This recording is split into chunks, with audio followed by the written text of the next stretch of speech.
அப்போ கையில் வச்சுட்டே பேசுகிறேன். எல்லாருக்கும் வணக்கம். இன்றைக்கு சேக்கிழார் புராணம் அப்படிங்கிற ஒரு பழந்தமிழ் நூலை பற்றி ஒரு மணி நேரம் உங்கள் மத்தியில் பேசலான் இருக்கேன். நான் இந்த புத்தகத்தை முதல்ல ஒரு இலக்கிய படைப்பாக தான் அணுகிறேன். அதுக்குள்ளே பக்தி ஆழமாக வேறொன்று இருக்குங்கிறது எனக்கு புரியுது. அது இல்லாமல் இந்த புத்தகத்தை படிக்க முடியாது. ஆனால் நான் இந்த புத்தகத்தைன்னு இல்லை, எந்த புத்தகத்தையுமே தேவாரம் திருவாசகம் படித்தாலும் சரி, நாலாயிரம் பிரபந்தம் படித்தாலும் சரி, முதல்ல ஒரு தமிழ் வாசகனாக எனக்கு அந்த புத்தகத்தில் இருக்கிற இனிமை முதல்ல எனக்கு பிடிக்கும். அதுக்கப்புறம் அதில் என்ன விஷயம் சொல்லியிருக்கு அப்படிங்கிறது. ஒரு வீட்டை பார்க்குறோன்னா அந்த வீடு எவ்வளோ அழகாக இருக்குங்கிறத முதல்ல பார்க்குறோம். அப்புறம் வீட்டில் இருக்கிற மனிதர்களுடைய குணங்களை பார்க்குறோம் இல்லையா? அந்த மாதிரி தான் நான் எல்லாத்தையுமே பார்க்குறேன். அந்த விதத்தில் இந்த சேக்கிழார் புராணம்ங்கிற புத்தகம் ஏன் என்னை கவர்ந்தது, அதில் என்ன சிறப்பாக இருக்குது, அதை நம்ம ஏன் தெரிஞ்சுக்கணும் அப்படிங்கிறத பற்றி கொஞ்சம் பேசுவோம். நான் முதல்ல நேரடியாக சேக்கிழார் புராணத்துக்கு போயிடலான்னு தான் இருந்தேன். ஆனால் இது எப்படி இந்த உரையை அமைக்கலாம் அப்படின்னு சொல்லிட்டு எல்லார்ட்டையும் பேசிகிட்டு இருந்தபோது சேக்கிழார் பற்றின ஒரு அறிமுகத்தோடு தொடங்கலாம் அப்படின்னு சொல்லிட்டு நண்பர்கள் சொன்னாங்க. சேக்கிழார் எல்லாருக்கும் தெரிஞ்சிருக்குமே, அவருக்கு எதுக்கு அறிமுகம் அப்படின்னு சொன்னேன். இல்லை எல்லாருக்கும் தெரிஞ்சிருக்கும்னு நீங்கள் ஊகிச்சுக்கிறதுக்கு பதிலாக சில பேருக்கு தெரிஞ்சிருக்காது அப்படின்னு நினச்சிக்கிட்டு அவரை பற்றின ஒரு அறிமுகத்தோடு தொடங்குங்க. அப்போது ஒருவேளை தெரியாமல் கேட்குறவங்களுக்கும் இது முழுமையாக போய் சேரும் அப்படின்னு சொல்லிட்டு சில நண்பர்கள் சொன்னாங்க. அது எனக்கு சரியாக பட்டது. அதனால் அங்கேருந்து தொடங்குறேன். உங்களுக்கு சேக்கிழார் ஏற்கனவே தெரிஞ்சிருந்தால் கொஞ்ச நேரம் என்னோட பொறுத்துக்கோங்க. அதுக்கப்புறம் நம்ம சேக்கிழார் புராணத்துக்குள்ளே போயிடலாம். பழமையான அந்த காலத்து சிவன் கோயில்களுக்கெல்லாம் போனீங்கன்னா நம்ம சாமி கும்பிட்டுட்டு கோயிலை சுற்றி வரும்போது சைடில் பக்கத்தில் வரிசையாக 63 நாயன்மார்களுடைய சிலைகள் இருக்கும். பெரும்பாலான பேர் நம்ம கடவுளை பார்த்துட்டு அடுத்த சந்நிதின்னு போகிற வேகத்தில் அவங்கள அவ்வளோவா பார்க்காம போயிடுவோம். ஆனால் கோயிலை பொறுத்த வரைக்கும் அவங்க சைடில் இருக்கலாம். ஆனால் சிவன் கதைன்னு வந்துட்டால் அவங்க சைடு கேரக்டர்ஸ் கிடையாது, மெயின் கேரக்டர்ஸ். இதை நான் சொல்லலை, சேக்கிழாரே சொல்கிறாரு. இன்னும் கொஞ்ச நேரம் கழித்து அதை பார்க்க போகிறோம். அந்த 63 பேரும் யார் அப்படின்னா நாயன்மார்கள்னு சொல்லுவாங்க, திருத்தொண்டர்கள் அப்படின்னு சொல்லுவாங்க. அந்த சொல் எனக்கு ரொம்ப பிடிக்கும். நாயன்மார்கள்ங்கிறத விட திருத்தொண்டர்கள் அப்படிங்கிறது. சிவனுக்கு தொண்டு செஞ்சவங்க அவங்க. அதுவும் ஒரே மாதிரியான தொண்டு கிடையாது. அந்த 63 பேருடைய கதை தான் பெரிய புராணம். அதை நீங்கள் படித்தீங்கன்னா ஒருத்தரை போல் இன்னொருத்தர் இருக்கவே மாட்டாங்க. அப்படி மிகச்சிறந்த தொண்டு செய்தவர்கள், எப்படி பக்திங்கிற வழியில் எப்படி நடக்கணும் அப்படிங்கிறத வாழ்ந்து காட்டியவர்கள். இப்போ நம்ம ஒரு நிறுவனத்தில் சேர்றோன்னா அந்த நிறுவனத்தில் என்னென்னலாம் செய்யலாம், என்னென்னலாம் செய்யக்கூடாதுன்னு டூஸ் அண்ட் டோன்ட்ஸ்ன்னு சொல்லிட்டு ஒரு புத்தகம் கொடுப்பாங்க நம்மகிட்ட. அந்த புத்தகத்தை படித்து கற்றுக்கிறது எப்படி, நம்ம கூட வேலை பார்க்குறவங்கள பார்த்து கற்றுக்கிறது எப்படி, அது ரெண்டுக்கும் ஒரு வித்தியாசம் இருக்குது இல்லையா? அப்படி பார்த்தா இந்த 63 பேரும், உண்மையில் அது 63 இல்லை, அந்த எண்ணிக்கையை பற்றியெல்லாம் அப்புறம் பார்ப்போம். இந்த நாயன்மார்கள் ஒவ்வொருவரும் இப்படி தான் வாழணும்னு வாழ்ந்து காட்டியிருக்காங்க. அவங்க உபதேசம் பண்ணலை, அவங்க அறிவுரை சொல்லலை நமக்கு. அவங்க என்ன மாதிரி மேடை ஏறி பேசலை. அவங்க அவங்களோட வாழ்க்கையை வாழ்ந்துக்கிட்டு இருந்தாங்க. எந்த புயலும் அடிக்காத போது வாழ்க்கையை எப்படி வாழணும்னு சொல்லி கொடுத்துருக்காங்க. புயல் அடித்தா வாழ்க்கையை எப்படி வாழணும்னு சொல்லி கொடுத்துருக்காங்க. அதை பார்க்கும்போது நமக்கு எப்படி பக்தி செய்யணும், அப்படி கடவுள்கிட்ட எப்படி பக்தியோடு இருக்கணும் அப்படிங்கிறதுக்கான ஒரு தெளிவான வழிகாட்டுதல் கிடைக்கிறது. இப்போது நம்ம திருச்சிக்கு போகணும்னு வச்சுப்போம். இங்கேருந்து எனக்கு திருச்சிக்கு போகிற வழி தெரியாது, ஆனால் திருச்சிக்கு போகணுன்னு தெரியும். அப்போ நான் என்ன பண்ணுறேன், யாராவது ஒருத்தர் ஏற்கனவே திருச்சிகிட்ட போனவங்கக்கிட்ட நான் இடப்பக்கம் போகணுமா வலப்பக்கம் போகணுமா, அதில் எவ்வளோ தூரம் போகணும், எந்த இடத்துல திரும்பணும், எந்த இடத்துல சாப்பாடு நல்லாயிருக்கும், இந்த மாதிரியான விஷயங்கள்லாம் கேட்டு தெரிஞ்சுட்டு போகிறேன் இல்லையா? அவர் எனக்கு பதில் சொல்கிறாருன்னா அவர் ஏற்கனவே அந்த வழியில் போயிருக்கார்.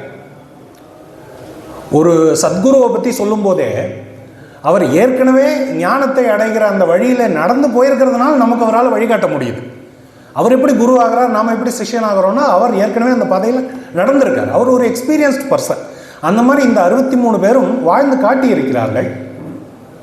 அந்த வழியிலே நாம் நடக்கிறோம். அதனால தான் அவங்க மெயின் கேரக்டர்ஸ் அப்படின்னு சொல்லணும் சிவகதையை பொறுத்தவரை. ஏன்னா அவங்கள பார்த்து கற்றுக்கிட்டோன்னா நமக்கு என்ன செய்யணும் அப்படிங்கிற ஒரு தெளிவு கிடைச்சிடும். சரி, யார் இந்த 63 பேர்? எத்தனையோ லட்சம் பேர் இருந்திருக்காங்க, அவ்வளவு பக்தர்கள் இருந்திருக்காங்க. அத்தனை பேரில் இந்த 63 பேரை மட்டும் தேர்ந்தெடுத்து யார் எழுதினாங்க? அது மட்டும் இல்லாமல் இந்த 63 பேரோட கதை அவ்வளவு விளக்கமாக பதிவாகியிருக்கு. கண்ணப்பருடைய கதையை கேட்டால் உள்ளம் உருகுவது நமக்கே தெரியாது.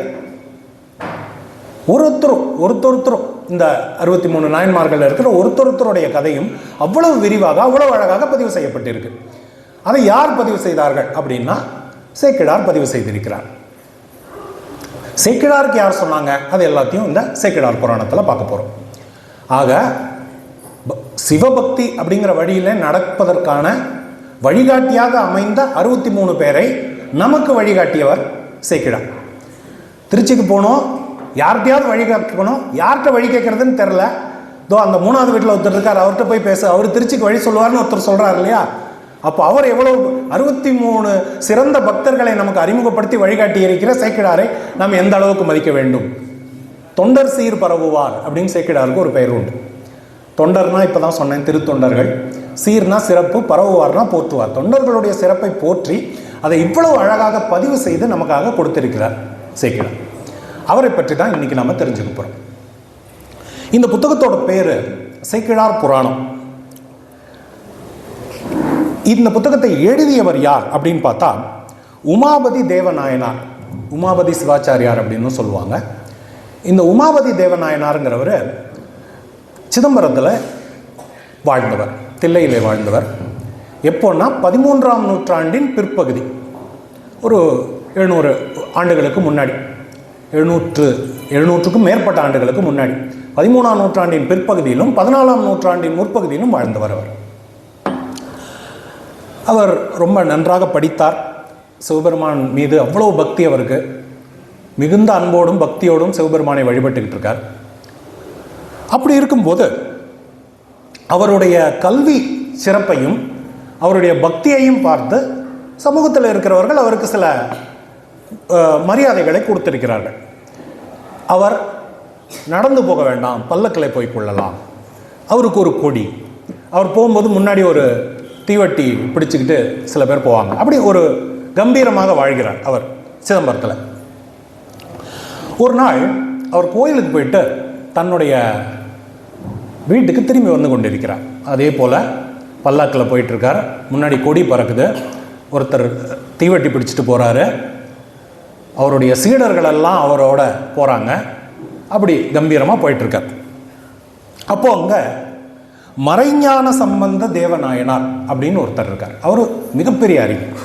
அவரை பற்றி தனியாக பேசணும், நாம் இன்றைக்கு நேரம் இல்லை. அந்த மறைஞான சம்பந்தர் இவரை பார்க்கிறார். பார்த்துட்டு அவர் ஒன்று சொல்கிறார். பட்டக்கட்டையில் பகல் குருடு ஒன்று சிட்டர் சூழ்தர செல்லுதல் பாரீர் அப்படிங்கிறார். பட்டக்கட்டையில் பகல் குருடு ஒன்று சிட்டர் சூழ்தர செல்லுதல் பாரீர் அப்படின்னு சொல்றார். பட்டக்கட்டைன்னா உயிர் இல்லாத கட்டை. மரத்தை வெட்டி தானே பல்லக்கு செய்வாங்க. பட்டக்கட்டையில் பகல் குருடு அப்படின்னா என்ன? பகல் நேரத்தில் சூரியன் இருக்கும் போதும் இவ்வளவு வெளிச்சம் இருக்கும் போதும் அவருக்கு பார்வை தெரியல. இல்லைன்னா எதுக்கு தீவட்டி பிடிக்கிறாங்க அவருக்கு? சிட்டர்னா சிஷ்யன். சிட்டர் சூழ்தர செல்லுதல் பாரீர். அங்கே பாருப்பா, பட்டக்கட்டையில் பகல் குருடு ஒன்று சிஸ்டர்களோட போய்கிட்டு இருக்கு அப்படின்னு சொல்லிட்டு மறைஞான சம்பந்தர் சொல்றார். இன்னைக்கு யாராவது இப்படி ஊர்வலமாக போகிற ஒருத்தரை பார்த்து நம்ம இப்படி சொன்னோம்னா அவங்களோட ஆட்கள் வந்து நம்மளை அடித்து உண்டு இல்லைன்னு பண்ணுவாங்க. ஆனால் உமாபதி சிவாச்சாரியார் என்ன செய்கிறாருன்னா, இதை கேட்ட உடனே அவருக்குள்ள பளிச்சுன்னு ஒரு, நம்ம தப்பு செய்கிறோம், நம்மளுடைய வாழ்க்கையின் நோக்கம் தெரியாமல் இருக்கும், இந்த மாதிரியான வெளி மதிப்புகள் அடையாளங்கள் இதெல்லாம் முக்கியம் இல்லை, அதை நமக்கு சொல்லித்தர ஒருத்தர் வந்திருக்கார் அப்படின்னு சொல்லி தெரிஞ்சு டக்குன்னு பல்லக்கிலேருந்து இறங்கி ஓடி போய் அவர் காலில் விழுந்துடுறார். நீங்கள் தான் எனக்கு குரு, நீங்கள் சொன்ன இந்த ஒரு வரி எனக்கு கண்ணை திறந்து விட்டது, தயவு செஞ்சு எனக்கு நீங்கள் ஞானத்தை சொல்லிக் கொடுங்க, எனக்கு அறிவு புகட்டுங்க அப்படின்னு சொல்லிட்டு கேட்குறார். நல்லா யோசிச்சுக்கோங்க, இவர் ரொம்ப படித்தவர், சிவபூஜை செய்கிறவர், ஊரில் இவ்வளோ தூரம் மதிக்கப்படுகிறவர், இவருக்கு சிஷ்யர்கள்னு 10 பேர் இருக்காங்க, அவங்க முன்னாடி போய் ஒருத்தர் காலில் விழறோமே அப்படின்னு அவருக்கு கொஞ்சம் கூட தோணலைன்னா அவருக்கு உண்மையான அறிவு பிறந்து விட்டதுன்னு. அவர் மறைஞான சம்பந்தர் எங்கே போனாலும் அவரோட போகிறாரு. அவர் கற்றுத்தருவதை எல்லாம் கற்றுக்கொள்கிறார். அவர் எந்த அளவுக்கு தன்னுடைய குருநாதரிடம் அன்போடு இருக்கிறார்னா, அவர் கஞ்சி குடிக்கும்போது முழங்கையிலிருந்து வழியிற மீதி இருக்கிற எச்சில் கஞ்சியை இவர் பிரசாதமாக வாங்கி குடிப்பார். குருநாதர் கொடுத்த கஞ்சியுடைய மீதத்தை, அதுவும் அவராக குடிச்சிட்டு திருப்பி குடிக்கிறது இல்லை, அவர் குடிக்கும்போது முழங்கை வழியாக வழியிற கஞ்சியை குடிப்பார். அவருக்கு அது உயர்வாக தோன்றி இருக்கிறது. ஆனால் சுற்றி இருக்கிறவங்களாம் அப்படி நினைக்கல. இன்னொருத்தருடைய எச்சிலை குடிக்கிறது எவ்வளவு பெரிய தப்பு. நீ ஆச்சாரத்தை மீறிட்ட, நாங்கள் உன்னை இனிமேல் எங்கள் குலத்தில் சேர்த்துக்க மாட்டோம் அப்படின்னு சொல்லி அவரை விலக்கி வச்சிடுறாங்க. அவர் என்ன பண்ணுறார்? அமைதியாக கொற்றவன்குடி அப்படின்னு ஒரு ஊர் இருக்குது சிதம்பரத்துக்கு பக்கத்தில். அந்த கொற்றவன்குடிங்கிற ஊருக்கு போய் அங்கே அவர் இருந்து கொண்டு எப்போதும் போல் சிவனை வழிபட்டு கொண்டு கற்க வேண்டிய வேதத்தை எல்லாம் கற்றுக்கொண்டு அவர் இருக்கிறார். ஆனாலும் இந்த மாதிரி இழிவுபடுத்தலாம் குறையல. ஒரு தடவை சிதம்பரத்தில் கொடியேற்றுகிற ஒரு முறை இருக்கும் இல்லையா, இந்த நாளில் இவங்க கொடியேற்றணும்னு. ஒரு நாள் இவர் கொடியேற்ற வேண்டிய நேரம் வருகிறது. ஆனால் இவரை தான் ஊரை விட்டு விலக்கி வச்சுட்டாங்க இல்லையா, அதனால் நாமளே கொடியேற்றிக்கலாம், அவரை கூப்பிட வேண்டாம் அப்படின்னு சொல்லிட்டு கோயிலில் இருக்கிற சிலர் அவர்களே கொடியேற்ற முயல்கிறார்கள். கொடி உயர மறுக்கிறது. அப்போ அவர்களுக்கு உமாபதி சிவாச்சாரியாருடைய பெருமை புரிகிறது. அவர்கிட்ட போய், ஐயா நீங்கள் வந்தால் தான் கொடி உயரும், வாங்க அப்படின்னு சொல்லி கூட்டிகிட்டு வராங்க. அவர் கூட்டிகிட்டு வந்து கைத்தை பிடிச்சி கொடியேற்றலை, 5 பாடல்களை பாடுகிறார். ஒரு பாடலுக்கும் கொஞ்சம் கொஞ்சமாக கொடி ஏறுகிறது. அவங்க பிடிச்சி வலுவாக இழுத்தும் ஏறாத கொடி இவர் பாடும்போது ஏறுகிறது. அந்த நூலோட பேர் கொடிக்கவி. நம்முடைய நல்ல நேரம் அவர் எழுதிய எல்லா நூல்களும் நமக்கு கிடைத்திருக்கின்றன. கொடிக்கவியும் இப்போது கிடைக்கிறது. இப்போ நான் பேச போகிற சேக்கிழார் புராணம், சிவப்பிரகாசம், திருவருட்பயன், நெஞ்சுவிடு தூது, போற்றி பக்ரோடை, உண்மை நெறி விளக்கம், வினா வெண்பா, கோயிற் புராணம், திருப்பதிக கோவை, இப்படி பல நூல்களை அவர் எழுதியிருக்கிறார். இது சேக்கிழார் புராணத்தை எழுதிய உமாபதி சிவாச்சாரியாரை பற்றிய ஒரு சிறு குறிப்பு. இப்போ நூலுக்குள்ளே போவோம். சேக்கிழார் புராணம் அப்படிங்கிறது, இந்த நூலுக்கு இன்னொரு பேர் சேக்கிழார் சுவாமிகள் புராணம், இன்னொரு பேர் திருத்தொண்டர் புராண வரலாறு. இந்த பேர் தான் ரொம்ப முக்கியமானது. திருத்தொண்டர் புராணம்ங்கிறது பெரிய புராணத்துடைய இன்னொரு பெயர். பெரிய புராணம் எனப்படுகிற திருத்தொண்டர் புராணம் எப்படி எழுதப்பட்டது அப்படிங்கிற வரலாறு இந்த புத்தகத்தில் இருக்கிறதுனால இதை திருத்தொண்டர் புராண வரலாறு அப்படின்னு சொல்லுவாங்க. சின்ன புத்தகம்தான், 103 பாடல்கள் அல்லது 105 பாடல்கள், வெவ்வேறு பதிப்பில் வேறு வேறு பாடல் எண்ணிக்கை இருக்குது. ஆனால் சின்ன நூல் தான், 105 பாடல்கள் அதிகபட்சம்னு வச்சுக்கலாம். உங்களுக்கு பழந்தமிழ் பாடல்களை படிக்கிற பயிற்சி இருக்குன்னா நீங்கள் அதிகபட்சம் 2 மணி நேரத்தில் இந்த புத்தகத்தை படித்து முடிச்சிடலாம், உரையோடு சேர்த்து. சின்ன புத்தகம்தான், ஆனால் அது சொல்லும் கருத்துகள் மிக மிக உயர்வானவை. ஏன் பக்தர்களுடைய வாழ்க்கை முக்கியமானது, அதை ஏன் படிக்க வேண்டும் அப்படிங்கிறத நமக்கு கற்றுக் கொடுக்கக்கூடியது. முதல்ல இந்த புராணத்தை தொடங்கும் போது, எப்பவும் இந்த மாதிரியான ஒரு புராணத்தை தொடங்கும் போது வெவ்வேறு கடவுள்களை வணங்கி வழிபட்டு தொடங்குவார்கள். முதல்ல விநாயகர் துதி, அதன் பிறகு சபாநாதர் துதி அப்படிங்கிற பேரில் சிவபெருமானை துதிக்கிறார். அதன் பிறகு சிவகாம சுந்தரி துதி, அம்மையை துதிக்கிறார். அதன் பிறகு சுப்பிரமணிய சுவாமி துதி, சைவ சமயாச்சாரியார் துதி, சேக்கிழார் சுவாமிகள் துதி. சேக்கிழாரை பற்றி எழுதுவதற்கு சேக்கிழாரிடமே வழிபட்டு அவருடைய வாழ்த்துக்களை வேண்டிக் கொள்கிறார். இப்படி இவர்களை எல்லாம் துதித்த பிறகு புராணத்தை தொடங்குகிறார். இந்த பாடல்களிலிருந்து ஒரு சில வரிகளை மட்டும் நான் சுட்டிக்காட்ட விரும்புகிறேன். விநாயகர் துதியில், வானுலகும் மண்ணுலகும் வாழ மறை வாழ பான்மை தரு செய்ய தமிழ் பார்மிசை விளங்க ஞானமத 5 கர 3 விழி 4 வாய் யானை முகனை பரவி அஞ்சலி செய்கிற்பான் அப்படிங்கிறார். வானுலகமும் மண்ணுலகமும் வாழும்படி, வேதங்கள் வாழும்படி, சிறந்த தமிழ் இந்த உலகத்திலே சிறந்து விளங்கும்படி, ஞானமாகிய மதத்தை உடைய 5 கரம் 3 விழி, 4 வாய்னா 4 வாய் இல்லை, தொங்குகின்ற வாயின்னு பொருள். தும்பிக்கை இருக்கு இல்லையா விநாயகருக்கு, அந்த தும்பிக்கையை கொண்ட யானை முகனை பரவி அஞ்சலி செய்கிற்பான் அப்படின்னு தொடங்குறார். அடுத்து சிவபெருமானை பற்றி சொல்லும்போது, சீராரும் சதுமறையும் தில்லைவாழ் அந்தனரும் பாராரும் புலிமுனியும் பதஞ்சலியும் தொழுது ஏத்த, வாராரும் கடல் புடை சூழ் வையமெல்லாம் ஈடேற, ஏறாரும் அணிமன்றுள் எடுத்த திருவடி போற்றி. திருவடியைத்தான் வணங்குகிறார், சிவபெருமானை வணங்கவில்லை இந்த பாட்டில். சிவபெருமானுடைய திருவடி போற்றி அப்படின்னு தான் சொல்றார். சிறப்பு மிகுந்த 4 வேதங்களும் தில்லையிலே வாழ்கின்ற அந்தணர்களும் இந்த உலகத்திலேயே சிறந்து விளங்கக்கூடிய வியாக்கிரபாதர் என்கிற புலிமுனியும் பதஞ்சலி முனிவரும் தொழுது போற்றும்படி இந்த உலகமெல்லாம் சிறந்து, கடல் சூழ்ந்த இந்த உலகமெல்லாம் சிறந்து விளங்கும்படி அழகிய சிற்றம்பலத்திலே அடியெடுத்து ஆடுகிற சிவபெருமானே உன்னை வணங்குகிறேன் அப்படிங்கிறார். அடுத்த பாட்டு இன்னும் சிறப்பானது. அம்மையை பற்றி, அப்பனை பற்றி பாடியாச்சு, அடுத்து அம்மையை பற்றி. பரந்தெழுந்த சமன் முதலாம் பரசமய இருள் நீங்க, சிரம் தடுவு சைவ நெறி திருநீற்றின் ஒளி விளங்க, அறந்தை கெட புகலியர்கோன் அமுது செய்ய திருமுலைப்பால் சுரந்தளித்த சிவகாம சுந்தரி பூங்கடல் போற்றி அப்படிங்கிறார். சமணம் முதலான மற்ற சமயங்களெல்லாம் இந்த உலகத்திலே உண்டாக்கி வைத்திருந்த இருள், அறியாமையாகிய இந்த இருள் நீங்கும்படி, இந்த இருளை நீக்கிய ஒளி எதுன்னா சைவ நெறி திருநீற்றின் ஒளி. திருநீற்றின் ஒளி, திருநீர் வெண்மையானது, அதை பூசி இருக்கும் போது ஒரு ஒளி பரவுகிறது. அந்த ஒளி அறியாமைங்கிற இருளை விரட்டிவிட்டது. அப்படி செய்யும்படி, துன்பம் கெடும்படி, இதையெல்லாம் நடப்பதற்காக அம்மை என்ன செய்தார் என்றால், புகலியர்கோன் ஞானசம்பந்தருக்கு திருமுலைப்பால் சுரந்த அளித்த சிவகாம சுந்தரி பூங்கடல் போற்றி அப்படின்னு வணங்குறார். அடுத்து சுப்பிரமணிய சுவாமி முருகரை போற்றுகிறார். பாருமுகமும் பொருந்த பருந்து விருந்து உண கழுகு 100 முகமாய் அணைந்து, நூழில் படுகளம் புகுத மாறுமுகம் தருநிருதர் மடிய, வடிவேல் எடுத்த 6 முகன் திருவடி தாமரை இணைகள் அவை போற்றி. ஸோ இவங்க குடும்பத்தில் எல்லாரையும் வணங்கியாச்சு. அடுத்தபடியா 4, இந்த 63 நாயன்மார்கள்ல 4 பேர் ஸ்பெஷல். ஏன்னா அவர்கள் சிவனை பாடி பரவி இருக்கிறார்கள். அப்பர், ஞானசம்பந்தர், சுந்தரர், மாணிக்கவாசகர். இவர்கள் இதில் மாணிக்கவாசகர் நாயன்மார்களில் இல்லை, மற்ற 3 நாயன்மார்களில் இருக்காங்க. இவர்களை துதிக்கிறார். இந்த பாடல் எல்லாருக்குமே ரொம்ப தெரிந்த புகழ்பெற்ற பாடல்.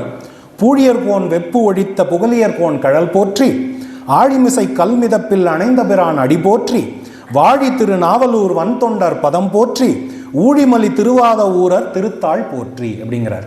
4 வரி பாடல், ஒரு வரிக்கும் ஒருவரை போற்றுகிறார். முதல் வரியிலே பூழியர்கோன் வெப்பு ஒழித்த புகலியர்கோன் கழல் போற்றி அப்படின்னு ஞானசம்பந்தரை பாடுகிறார். அடுத்த வரியிலே திருநாவுக்கரசரை பாடுகிறார். அடுத்த வரியிலே சுந்தரரை பாடுகிறார். அடுத்த வரியிலே மாணிக்கவாசகரை பாடுகிறார். அடுத்து சேக்கிழாரை பாடுகிறார். கதை நாயகர் இல்லையா? இப்போல்லாம் ஒரு படம் எடுக்கிறாங்க அப்படின்னா நாயகர் தோன்றும் போது ஒரு பாட்டு இருக்கணும். அந்த பாட்டு தான் அந்த நாயகருடைய பெருமையை நமக்கு சொல்லும். அதுபோல தில்லைவாழ் அந்தனர் முதலாக சீர்படைத்த தொல்லையதாம் திருத்தொண்ட தொகை அடியார் பதம் போற்றி, ஒல்லை அவர் புராண கதை உலக அறிய விரித்து உரைத்த செல்வம் மலி குன்றத்தூர் சேக்கிழார் அடி போற்றி. அப்படி குன்றத்தூருங்கிறது சேக்கிழாருடைய சொந்த ஊர். குன்றத்தூரை சேர்ந்த சேக்கிழாருடைய அடியை வணங்குகிறேன். ஏன் வணங்குகிறேன்னா, அந்த திருத்தொண்டர்களுடைய கதையை இந்த உலகமே அறிந்து கொள்ளும்படி சொன்னவர். அதனாலே அவரை வணங்குகிறேன் அப்படிங்கிறார். இவங்களையெல்லாம் வணங்கியாச்சு. இனிமேல் நூலுக்குள்ளே போனோம். ஆனால் அந்த கால மரபு அவை அடக்கம். என்னால் இந்த பாட்டை, இந்த புராணத்தை சொல்ல முடியாது. ஆனாலும் எனக்கு ஒரு ஆசை, சொல்ல தொடங்குகிறேன். இதில் நிறைய பிழைகள் இருக்கும். அதையெல்லாம் கடவுளும் படிக்கிறவர்களும் பொறுத்து ஏற்றுக்கொள்ள வேண்டும் அப்படிங்கிற அந்த ஒரு வணக்கத்தோடு தொடங்குகிறார். அதில் ரொம்ப அழகாக சொல்கிறார். முழு பாடல் சொல்லாமல் அதில் இருக்கிற சில கருத்துக்களை மட்டும் சொல்கிறேன் நேரம் கருதி.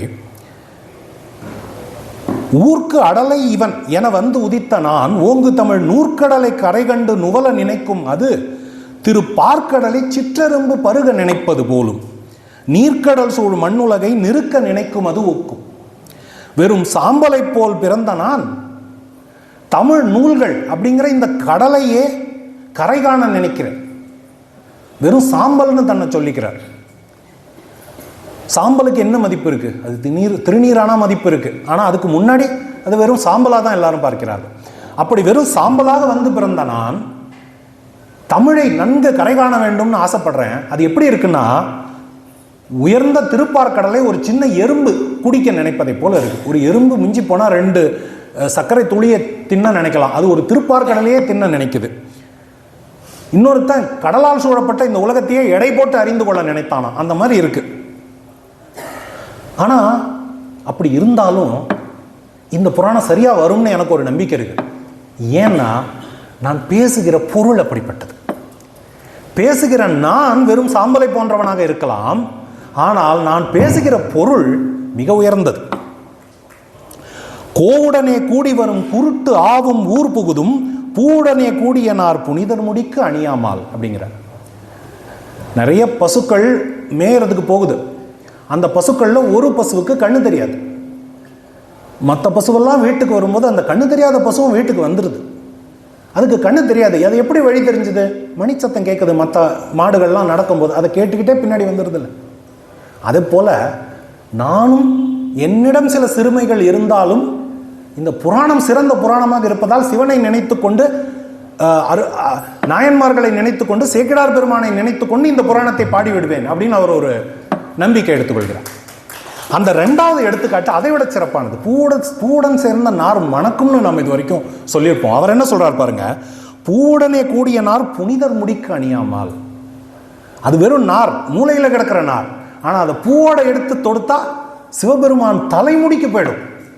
ஒரு வெறும் நார் கூட பூவோடு சேரும்போது சிவபெருமான் தலைமுடிக்கு போய்விடுவதை போல இந்த பாடல்களில் இருக்கிற உயர்ந்த கருத்துக்களை சொல்வதன் மூலம் என்னுடைய பாடலும் இந்த தமிழ் மண்ணால் ஏற்றுக்கொள்ளப்படும் அப்படிங்கிறார்.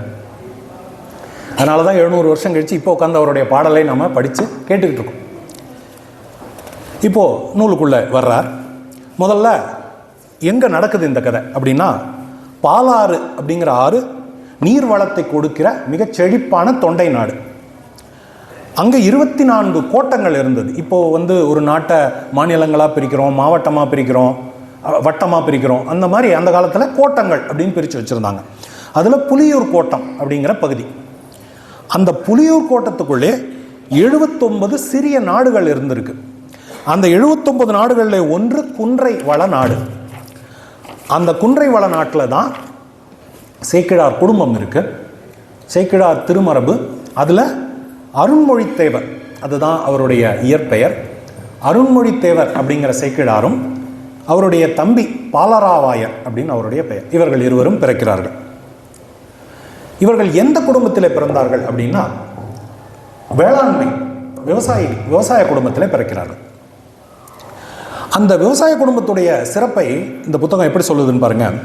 காராளர் அணிவயலில் உழுது தங்கள் கையார நட்டமுடி திருந்தில் இந்த பாராளும் திரள் அரசர் கவித்த வெற்றி பசும் பொன்மணி முடி திருந்தும். இங்க பாருங்கப்பா ராஜாக்களே, நீங்கள்லாம் என்ன நினைச்சிட்டு இருக்கீங்க? உங்க தலையில கிரீடம் இருக்கு, அந்த கிரீடத்துல நிறைய மணிகள்லாம் பதிக்கப்பட்டிருக்கு, அதனால நீங்க உயர்ந்தவர்கள்னு நினைச்சிட்டு இருக்கீங்க.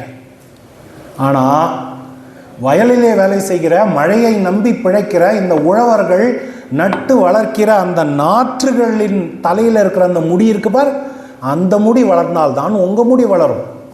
நாட்டில் விவசாயம் நடக்கலைன்னா உங்க நாட்டில் ஏது வளம்? வளம் இல்லைன்னா நீ ராஜாவா இருந்து என்ன புண்ணியம்? பாலைவனத்துக்கு ராஜாவா இருந்து என்ன நீ சாதிக்க முடியும்? நாடு வளமா இருந்தாதான் நீ ராஜா.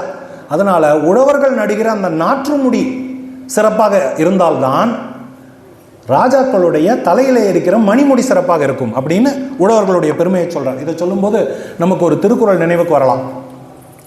பலகுடை நீழலும் தம் குடை கீழ் காண்பர் அழகு உடை நீழலவர் அப்படின்னு திருவள்ளுவர் சொல்கிறார் உழவுங்கிற அதிகாரத்தில். அவர் என்ன சொல்றாருன்னா, ராஜாக்கள்லாம் வெண்கொற்ற கொடை வச்சிருப்பாங்க. அந்த கொடை எதுக்கு அடையாளம்னா, அந்த கொடைக்கு கீழே அவர்களுடைய மக்கள் எல்லாம் நிம்மதியாக தங்குகிறார்கள்னு பொருள். மழை அடித்தாலும் வெயில் அடித்தாலும் என்ன அடித்தாலும் அந்த குடை அவர்களை காக்கும். அவங்க வச்சுட்டு இருக்கிற குடை ஒரு வெறும் அடையாளம் தான். நாடு முழுக்க அவர்களுடைய குடை பரவி இருப்பதாக பொருள். அவர் என்ன சொல்றார், திருவள்ளுவர் என்ன சொல்றார், நீ ராஜாவா கொடை வச்சுக்கோ, நீ ராஜாவா ஒரு கொடை வச்சுக்கோ, நீ ராஜாவா ஒரு கொடை வச்சுக்கோ. உங்க எல்லாத்துக்கும் மேல ஒரு பெரிய கொடை இருக்கு பாரு, அது உழவனுடைய கொடைங்கிறார். உழவனுடைய கொடை தான் உங்களெல்லாம் காப்பாத்துது. நீங்க என்ன நினைச்சிட்டு இருக்கீங்க? நீங்க மக்களெல்லாம் காப்பாத்துறதா நினைச்சிட்டு இருக்கீங்க அப்படின்னு சொல்றார். அந்த அளவுக்கு சிறப்பு மிகுந்த வேளாண் குலம். வேளாண் குலத்துடைய சிறப்பை சொல்வதற்கு இன்னொரு எடுத்துக்காட்டும் சொல்கிறார் அவர். திருத்தொண்டர்கள் 63 பேரிலே வாயிலார், சத்தியார், விரண்மிண்டர், திருநாவுக்கரசர், சாக்கியர், கோட்புலியார், மானக்கஞ்சாரர், ஏயர்கோன் கலிக்காமர், இளையான்குடிமாரர், மூர்க்கர், நாயனார், செருத்துணையார், முனையடுவார். இந்த 13 பேரும் உழவர் குலத்திலே பிறந்தவர்கள். 63 பேரில் 13 பேர் உழவர் குலத்திலே பிறந்தவர்கள். அப்படின்னா 20%. நாயன்மார்கள்லேயும் 20% உழவர்கள் தான் இருந்திருக்காங்க. அவங்க வெறுமனே வயலில் நாற்று நட்டு உங்களுக்கு சாப்பாடு போடுறாங்கன்னு மட்டும் நினைக்காதீங்க, உங்களுக்கு பக்தி சாப்பாடு கொடுக்குறதும் அவங்க தான் அப்படிங்கிறார். அப்படிப்பட்ட குலத்திலே அவர் பிறக்கிறார். அவர் அறிவிலே சிறந்த அறிஞராக இருப்பதால் அன்றைய சோழ நாட்டை ஆண்டு கொண்டிருந்த அனபாய சோழன் அப்படிங்கிற அரசன் அவருக்கு அமைச்சர் பதவி கொடுக்கிறார். திருநாகேச்சுரம் அப்படிங்கிற ஊரில் அவர் வாழ்ந்து கொண்டிருக்கிறார். பல சிறப்பான செயல்களை செய்து மக்களை நல்லபடியாக கவனித்துக் கொள்கிறார். தான் பிறந்த சொந்த ஊராகிய குன்றத்தூரிலே அவர் ஒரு மடம் கட்டுகிறார். அங்கே ஒரு திருக்கோயில் அமைக்கிறார். அந்த மடம் திருக்கோயில்லாம் இப்போவும் இருக்குது அப்படின்னு கேள்விப்பட்டேன், நான் நேரில் பார்த்ததில்லை. இப்படி இவர் அமைச்சராக இருக்கிற நேரம் அப்போ என்ன நடக்குதுன்னா, அப்போது தமிழ்நாட்டிலே சமணர்களுடைய ஆதிக்கம் கூடுதலாக இருந்தது. அவர்கள் என்ன செஞ்சாங்க, சீவக சிந்தாமணி நீங்கள் கேள்விப்பட்டிருப்பீங்க, 50 காப்பியங்களில் ஒன்று. சீவக சிந்தாமணிங்கிற பேரில் அவர்கள் ஒரு காப்பியத்தை எழுதினார்கள். அதை உண்மை என்று நம்பி மக்கள் எல்லாம் படித்து அதில் சொல்லப்பட்டிருக்கிற கருத்துக்கள் தான் உண்மை, அதுதான் பக்தி, அதுதான் நாம் வாழ வேண்டிய நெறி அப்படின்னு நினைச்சிட்டு இருந்தாங்க. அதை இந்த சேக்கிழார் புராணம் எப்படி கண்டிக்கிறதுனா, நெற்குத்து உண்ணாது உமிக்குத்தி கை வருந்தி. நெல்லை குத்துனா அரிசி கிடைக்கும், அதை வச்சு சமைச்சு சாப்பிடலாம். வெறும் உமியை போய் குத்துனா ஏதாவது கிடைக்குமா? கை தான் வலிக்கும். கறவை நிற்க மலடு கறந்து உளம் தளர்ந்து. கறவை மாடு இந்த பக்கம் நிற்குது, அதில் பால் கறந்தா பால் கிடைக்கும், நீ குடிக்கலாம். அதை விட்டுட்டு அந்த பக்கம் ஒரு மலட்டு மாடு இருக்கு, அந்த மாட்டில் போய் பால் கறந்தா என்ன வரும்? வெறும் காத்து தாங்க வருது அப்படிங்கிற மாதிரி. குளிர் பூஞ்சோலை வழி இருக்க குழியில் விழுந்து அலறு பாய்ந்து. நம்ம வீட்டுக்கு பக்கத்தில் ஒரு நல்ல குளிர்ச்சியான பூஞ்சோலை இருக்கு, அங்கே போகாம வழியில் இருக்கிற ஒரு சேத்து குழியில் உட்காந்து தங்கு தங்குன்னு குதிச்சிட்டு இருந்தா என்ன இன்பம் கிடைக்கும்? ஒன்றும் கிடைக்காது. விலை தரு மென் கரும்பு இருக்க இரும்பை மென்று. விலை மதிப்பு மிகுந்த மென்மையான கடித்தால் சுவையான சாற்றை கொடுக்கக்கூடிய கரும்பு இருக்கும்போது நம்ம வீட்டில் இருக்கிற இரும்பு தகட்டை எடுத்து கடிச்சிக்கிட்டு இருந்தோம்னா ஏதாவது இன்பம் கிடைக்குமா? வாய் தான் கடியும். விளக்கு இருக்க மின்மினி தீ காய்ந்து நொந்தார் அப்படிங்கிறார். எவ்வளவு அழகான உண்மை பாருங்க. விளக்கு இருக்கு, குளிருது, விளக்கு பக்கத்தில் போய் உட்காந்தா குளிர் போயிடும். ஆனால் ஒருத்தன் என்ன பண்ணானா, மின்மினி பூச்சி பக்கத்தில் போய் உட்காந்து குளிர் காஞ்சானா. அவன் எப்பேற்பட்ட முட்டாளாக இருப்பான். இந்த எடுத்துக்காட்டெல்லாம் எதுக்கு சொல்கிறார்? ஒரு உயர்ந்த நெறி இருக்கும்போது இந்த பொய்யான காப்பியத்தை எல்லாரும் படிச்சுட்டு இருக்காங்களே அப்படிங்கிறதுக்காக சொல்கிறார். இதில் ஒரு கொடுமை என்னன்னா, மற்றவங்கெல்லாம் இதை படித்தா பரவாயில்ல, அனபாய சோழனாகிய அந்த அரசனும் சீவக சிந்தாமணியைத்தான் நாள்தோறும் கேட்டுக்கொண்டிருக்கிறான். அதில் இருக்கிற கருத்துக்களை எல்லாம் உண்மைன்னு நினச்சிக்கிட்டு இருக்கான். மறுபடி இப்போ இருந்தால் நம்ம என்ன பண்ணுவோம், ஒரு ராஜா ஏதோ ஒரு தப்பு பண்ணுறார், நீங்கள் செய்கிறது தான் கரெக்டு அப்படின்னு ஜால்ரா போட்டு அவர் கொடுக்குறத வாங்கிட்டு பேசாமல் இருந்துருவோம். ஆனால் சேக்கிழார் என்ன பண்ணுறார், அவர்கிட்ட போய் சமணர் பொய் நூல் இது, மறுமைக்கு ஆகாது, இம்மைக்கும் அற்றே அப்படிங்கிறார். அரசனே, நீ படித்து கொண்டிருக்கிற நூல் ஒரு பொய் நூல், அந்த நூலாலே இந்த பிறவிலையும் பயனில்லை, மறுமை அடுத்த பிறவியிலும் அடுத்த உன்னுடைய இறப்புக்கு பிந்தைய வாழ்க்கையிலும் உனக்கு பயனில்லை, இந்த உலகத்திலையும் பயனில்லை, அடுத்த உலகத்திலையும் பயனில்லை, அதை ஏன்பா படிக்கிற அப்படின்னு சொல்லிட்டு ராஜா கிட்ட போய் ரொம்ப துணிச்சலோட கேட்கிறார். அதோடு அவர் நிறுத்தலை. மேலாண்மை வல்லுநர்கள் என்ன சொல்றாங்கன்னா, ஒரு கெட்ட பழக்கத்தை மாற்றணும்னா, கெட்ட பழக்கத்தை மாற்று மாற்று மாற்று மாற்றுன்னு சொல்லிக்கிட்டு இருந்தால் வேலை நடக்காதான். அந்த இடத்துல ஒரு நல்ல பழக்கத்தை வைக்கணும், அதுக்கு பதிலாக ஒரு நல்ல பழக்கத்தை அந்த இடத்துல வைக்கணும். அப்போ தான் அந்த கெட்ட பழக்கத்தை மாற்ற முடியும். ஒருத்தர் எந்நேரமும் ஃபேஸ்புக் ரீல்ஸை பார்த்துட்டு யூடியூப்பை பார்த்துட்டு தெரிஞ்சிட்டு இருக்கான்னா, அவன்கிட்ட போய் ஒரு புத்தகத்தை கொடுத்து படின்னு சொல்லணும். பார்க்காதன்னா அவன் என்ன பண்ணுவான்? பார்க்காம அவனுக்கு தெரியாது இல்லையா, அவனுக்கு வேற ஏதோ ஒரு பொழுதுபோக்கை கொடுக்கணும், ஒரு நல்ல பொழுதுபோக்கை கொடுக்கணும். அதனால் அவர் வெறுமனே ராஜா கிட்ட இது தப்பான புத்தகம், இதை படிக்காதேன்னு சொல்கிறதோட நிறுத்தலை. வளம் மருவுகின்ற சிவ கதை இம்மைக்கும் மறுமைக்கும் உறுதி அப்படிங்கிறார். இங்கே பார்ப்பா, நீ படிச்சுட்டு இருக்கிற புத்தகம் இம்மைக்கும் பயனில்லை, மறுமைக்கும் பயனில்லை. ஆனால் நான் சொல்கிற சிவகதை இம்மைக்கும் உறுதி, மறுமைக்கும் உறுதி, இந்த பிறவிலையும் உனக்கு நன்மையை தரும், மறு உலகத்திலும் உனக்கு நன்மையை தரும். ஆனால் நீ அதை படி அப்படிங்கிறார். சோழனுக்கு ரொம்ப வியப்பாயிடுது. அவன் ரொம்ப நல்ல ராஜா போல இருக்கு, யாரா நீ எனக்கு புத்தி சொல்கிறதுக்கு அப்படின்னு கேட்காம, அப்படியா அப்படி ஒரு கதை இருக்கா? இடையில் வந்த நவகதையோ? நான் கேள்விப்பட்டதே இல்லையே. இப்போ சமீபத்தில் யாராவது எழுதியிருக்காங்களா அப்படி ஒரு கதையை? புராதனமோ, ஒருவேளை பழைய கதையோ, நான் கேள்விப்படாத கதையோ? முன்னூல் உண்டோ? நீங்கள் சொல்கிற சிவகதைக்கு முன்னூல் அடிப்படை ப்ரூஃப் இருக்கா? நீங்கள் பாட்டுக்கு ஒரு கதை எழுதி வச்சுட்டீங்கன்னா நான் நம்ப முடியுமா? இதுக்கு என்ன ப்ரூஃப், என்ன சான்று, முன்னூல் இருக்கா? நானிலத்து சொன்னவர் யார்? நீங்கள் சொல்கிற சிவகதையை இந்த உலகத்துக்கு சொன்னவர் யார்? கேட்ட பேரார்? கேட்டவங்க யார்? தவ கதையோ? ஒருவேளை நீங்கள் சொல்கிற கதை தவம் செய்வது எப்படின்னு சொல்லி கொடுக்குமோ? தவம் பண்ணி பேறு பெற்ற தனிக்கதையோ? பல பேர் தவம் செய்து எப்படி உயர்ந்த வீடு பெற்று மோட்சத்தை பெற்றார்கள் அப்படிங்கிற உண்மையை சொல்கிற தனிச்சிறப்பு மிகுந்த கதையோ? அடைவுபட சாற்றும். இந்த மாதிரி ஒரு வரியெல்லாம் சொல்லிட்டு போகாதீங்க, விளக்கமாக சொல்லுங்க அப்படிங்கிறார். உடனே சேக்கிழார் சொல்றாரு, சிவபெருமான் தில்லைவாழ் அந்தணர் அப்படின்னு முதல் அடி எடுத்து கொடுத்தார். நீ முதல் நூல் இருக்கான்னு கேட்டியே, முதல் அடி இறைவன்றிருந்து வந்திருக்கு. அதுக்கு மேலே உனக்கு என்ன முதல் நூல் வேணும்? இறைவன்றிருந்து வந்த கதை இது. அவர் முதல் அடி எடுத்து கொடுத்தார். திருநாவலூரை சேர்ந்த சுந்தரமூர்த்தி சுவாமிகள் அதை 11 திருப்பாடல்களாக பாடினார். அந்த நூலின் பெயர் திருத்தொண்ட தொகை. இதுதான் முதல்ல எழுதப்பட்ட நூல். அப்புறம் திருநாரையூரில் இருக்கிற பொல்லா பிள்ளையார் அந்த திருத்தொண்ட தொகைக்கு விளக்கம் சொல்கிறார். அந்த விளக்கத்தை நம்பியாண்டார் அப்படிங்கிறவர் கேட்டு திருத்தொண்டர் திரு அந்தாதி அப்படிங்கிற பெயரில் ஒரு நூலாக எழுதுகிறார். இதையெல்லாம் உலகத்தார் எல்லாரும் பாடி பாராட்டி கொண்டிருக்கிறார்கள். நீ தான் கேட்டதில்லை. உனக்கு இது புதுசு, எங்களுக்கு இது புதுசு கிடையாது. ரொம்ப நாளாக இருக்கு. கடவுளே அடி எடுத்து கொடுத்தார். அதை வைத்து 11 பாடல்களாக திருநாவுக்கரசர் எழுதினார். அதை ஒரு முழு நூலாக நம்பியாண்டார் எழுதினார். இதையெல்லாம் அவர் சொன்ன உடனே அரசனுக்கு ரொம்ப மகிழ்ச்சி. சரி, எனக்கு ரொம்ப மகிழ்ச்சி, நான் இந்த நூலை கேட்கணும்னு விரும்புகிறேன், நீங்களே அதை முறையாக சொல்லுங்கள், எனக்கு நான் தெரிஞ்சுக்கிறேன். சரின்னு சேக்கிழார் அந்த திருத்தொண்ட தொகை, திருத்தொண்டர் திரு அந்தாதியில் இருக்கிற 63 திருத்தொண்டர்களுடைய வரலாற்றை விரிவாக அவருக்கு எடுத்து சொல்கிறார். அதை கேட்டு சோழன் அப்படியே உருகி போய்டுறான்.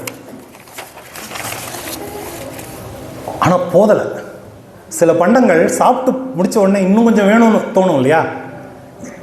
ஒரு சாதாரண வயிற்று பசியை தீர்க்கிற பண்டத்துக்கே அப்படின்னா, இது மாதிரியான உயர்ந்த விஷயங்களை சொல்லும்போது இன்னும் கேட்கணும்னு தான் தோணும். அவர் என்ன சொல்கிறார், நீங்கள் என்ன 1 மணி நேரத்தில் சொல்லிட்டீங்க, இதை ஒரு 10 நாள் சொல்லக்கூடாதா? ஒரு வருஷம் சொல்லக்கூடாதா? இன்னும் நல்ல விரிவாக சொல்லுங்கள். இவங்கெல்லாம் யார்? இந்த அடியார்கள்லாம் எந்த ஊரில் பிறந்தாங்க? எந்த மரபை சேர்ந்தவர்கள்? இவங்க என்ன செஞ்சாங்க? எதனால் அவர்கள் சிறந்த அடியார்கள் ஆகிறார்கள்? இறைவன் அருள் அவர்களுக்கு எப்படி கிடைத்தது? இதையெல்லாம் எனக்கு நீங்களே விளக்கமாக சொல்லுங்கள். இதை நீங்களே ஒரு காவியமாக இயற்றுங்கள். அதற்கு வேண்டிய எல்லா உதவிகளையும் நான் செய்து தருகிறேன் அப்படின்னு சொல்கிறேன். அதாவது ஸ்பான்சர் பண்ணுறாரு சோழன். உங்களுக்கு என்ன வேணுமோ சொல்லுங்கள், எல்லாத்துக்கும் நான் ஏற்பாடு பண்ணுறேன். எனக்கு வேண்டியது இந்த 63 திருத்தொண்டர்களுடைய கதையை நீங்கள் விரிவாக எழுதி எங்களுக்கு கொடுக்க வேண்டும் அப்படின்னு கேட்டுக்கிறாங்க. இதெல்லாம் எல்லா இடத்துலையும் உட்காந்து எழுத முடியாது. அதுக்கு ஒரு இடம் இருக்குது. சேக்கிழார் நேராக சிதம்பரத்துக்கு போகிறார். அங்கே போய் சிவபெருமானை வணங்கி அங்கே இருக்கிற சிவகங்கை அப்படிங்கிற புனித நீர்த்துறையிலே நீராடி, பெருமானே, அன்றைக்கு நீங்கள் முதலடி எடுத்து கொடுத்ததால் தான் இவ்வளவு தூரம் இந்த கதை பேசப்பட்டிருக்கிறது. இப்போது நான் இதை காவியமாக எழுதப் போகிறேன். எனக்கும் நீங்களே முதலடி எடுத்து கொடுத்துருங்க. ரொம்ப சென்டிமெண்ட்டாக நீங்கள் ரொம்ப லக்கியான பர்சன். அதனால் அவருக்கு நீங்கள் முதலடி எடுத்து கொடுத்தீங்க, எனக்கும் நீங்கள் முதலடி எடுத்து கொடுத்தீங்கன்னா வசதியாக. சில பேர் சிவப்பு சட்டை போட்டுட்டு ஒரு இடத்துக்கு போகிறாங்க, அங்கே நினச்சது நடந்துருச்சுன்னா அடுத்த தடவை எங்கே போனாலும் அந்த சிவப்பு சட்டையே போட்டு போவாங்க. அந்த மாதிரி ஒரு கடவுள்கிட்டே போய் கேட்குறாரு, எனக்கும் நீங்களே முதலடி எடுத்து கொடுத்துருங்களேன். அப்படியே நீங்கள் கோடு போட்டிங்கன்னா நான் அப்படியே ரோடு போட்டுட்டு போயிடுவேன் அப்படிங்க. சிவபெருமான் அவருக்கு உலகலாம் அப்படின்னு முதலடியை எடுத்து கொடுக்கிறார். அந்த சிவபெருமான் உலகலாம் அப்படின்னு சொன்ன அந்த ஒலி சேக்கிழாருக்கு மட்டும் கேட்கலையா, மொத்த உலகத்துக்கும் கேட்குறது அந்த ஒலி. எல்லாரும் 2 கைகளையும் தலைக்கு மேலே வைத்துக்கொண்டு உள்ளம் உருகி, சிவபெருமான் குரல் கேட்க முடியுமா? நம்மெல்லாம் படம் பார்க்கலாம், ஓவியம் பார்க்கலாம், ஃபோட்டோ கூட பார்க்க முடியாது. குரலை கேட்டிருக்கிறார்கள் அவர். உருகி போயிட்டாங்க எல்லாரும். சரி, இப்போது இதை எழுத வேண்டும் அப்படின்னு அவர் சேக்கிழார் என்ன பண்ணுறார், அது வரைக்கும் மந்திரியாக, ஒரு மந்திரி எப்படி உடையெல்லாம் உடுத்திருப்பாருன்னு நமக்கு தெரியும், அப்படி உடுத்திக்கிட்டு இருந்தவர் இப்போ சிவனடியாரை போல திருநீறு தரித்து கொண்டு ருத்ராட்சம் அணிந்து கொண்டு அந்த காவியத்தை எழுத தொடங்குகிறார். ஆயிரங்கால் மண்டபம், தில்லையில் இருக்கிற ஆயிரங்கால் மண்டபத்தில் அமர்ந்து பெரிய புராணத்தை எழுத தொடங்குகிறார். இறைவன் முதலடி எடுத்து கொடுத்து அருளக் கொண்டு பார் உலகில் நாமகள் நின்றெடுத்து கை நீட்ட பாடி முடித்தனர் தொண்டர் சீர் பரவவல்லார். தொண்டர் சீர் பரவவல்லாருங்கிறது இவருக்கு இருக்கிற சிறப்பு பெயர். இறைவனுடைய முதலடியை கொண்டு நாமகள் எனப்படுகிற கலைமகள் சரஸ்வதி தேவியுடைய அருளை பெற்று அதை அவர் காவியமாக எழுதுகிறார். அந்த காவியத்தை யார் வேணா எழுதியிருக்கலாமே, ஏன் சேக்கிழார் யார் வேணா எழுதியிருக்கலாமே நமக்கு ஒரு சந்தேகம் வரலாம். அப்படி கிடையாது. இதனை இவன் முடிக்கும் என்றாய்ந்த அதனை அவன் கண் விட அப்படின்னு இருக்கு. சேக்கிழாரால தான் முடியும் அப்படின்னு தெரிந்து இறைவன் செய்த திருவிளையாடல் தான் இது எல்லாமே. ஒரு பொய்யான காப்பியத்தை புகழ்பெறச் செய்ததும், அந்த காப்பியம் புகழ்பெற்ற பிறகு அதை இவர் மறுக்க செய்யவும், அரசரிடம் இவர் போய் அந்த கதையை சொல்லவும், இதை நீங்களே காவியமாக எழுதி கொடுங்கள் அந்த அரசன் சொல்றதும், இது எல்லாமே கடவுளுடைய திருவிளையாடல் தான். அதை உறுதியாக சொல்வதற்காக ஒரு பாடல் சொல்றார்.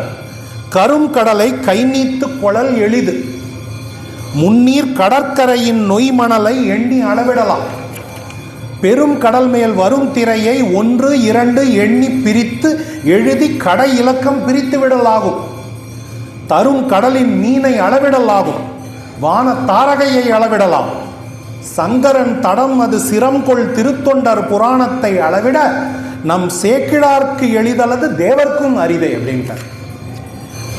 கருத்த தண்ணீரை கொண்ட கடலிலே கையால் அள்ளி அள்ளி காலி பண்ணிடலாம். கடலை முழுக்க எடுத்து இந்த பக்கம் போட்டுடலாம்.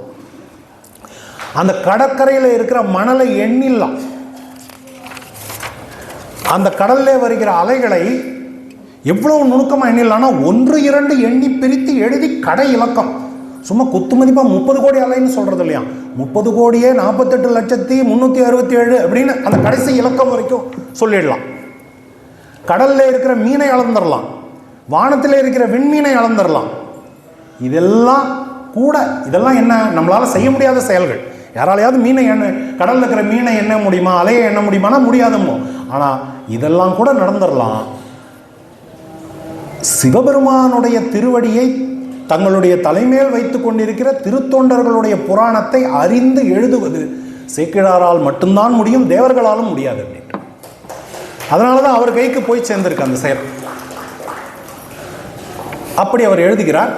மொத்தம் 60 பேர், 60 தனித்திருப்பேர், திருக்கூட்டம் 9, ஆக 69 அரணடியார் கதை அப்படிங்கிறார். ஆக 60 தனி தொண்டர்களை பற்றியும் 9 குழுவான தொண்டர்களை பற்றியும் மொத்தம் 69 தொண்டர் கூட்டத்தை பற்றியும் மொத்தம் 69 பேரை பற்றி பாடுகிறார். 2 காண்டங்களிலே 13 சருக்கங்களே 4253 திருப்பாடல்களிலே பெரிய புராணத்தை அவர் எழுதி முடிக்கிறார். பெரிய புராணத்துடைய சிறப்பை பற்றி பேசுவதற்கு இந்த இடம் போதாது. அது நாள் கணக்காக வாரக்கணக்காக பேச வேண்டிய விஷயம். இப்போதைக்கு அவர் பெரிய புராணத்தை எழுதினார்னு மட்டும் சொல்லிட்டு நம்ம கடந்து போக வேண்டியிருக்கு. இவர் இப்படி இங்கே எழுதிக்கிட்டு இருக்கார். அப்போ அங்கே சோழனுக்கு ஒரு கவலை.